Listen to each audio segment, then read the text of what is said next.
We've all been there. You have a task to complete, but instead of getting started, you find yourself doing literally anything else. Procrastination is a universal experience that affects all of us, but it can be especially challenging for those who struggle with mental health issues like depression or anxiety. But don't worry, you're not alone. Understanding the psychology of procrastination can be the first step towards overcoming it. So let's get into it. First, let's explore the science behind procrastination. According to clinical psychologist Dr. Timothy Pychyl, procrastination is a special kind of avoidance.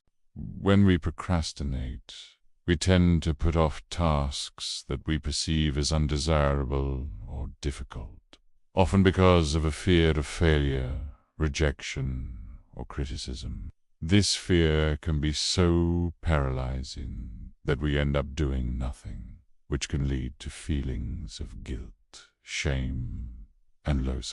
Additionally, people who procrastinate often have low self-efficacy, meaning they don't believe in their ability to succeed.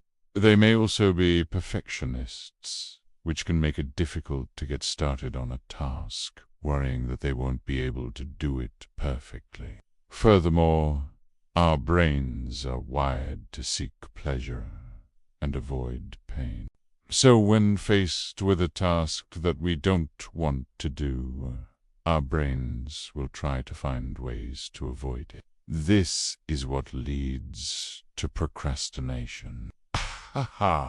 Our brains are basically tricking us into thinking that the task is more difficult than it actually is, which makes it less likely that we'll want to do it. But procrastination isn't always about avoiding negative feelings. Sometimes it can be a way of coping with overwhelming positive emotions, like excitement or euphoria. In these cases, procrastination can be a maladaptive strategy to protect ourselves from feeling too happy, which can be just as uncomfortable as feeling negative emotions. So, if you're struggling with procrastination, know that you're not alone, and it's not your fault.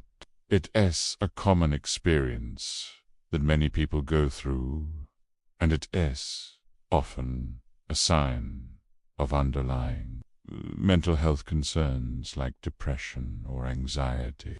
The first step towards overcoming procrastination is understanding the psychology behind it. By learning about the science of procrastination, you can start to develop strategies to help you overcome it.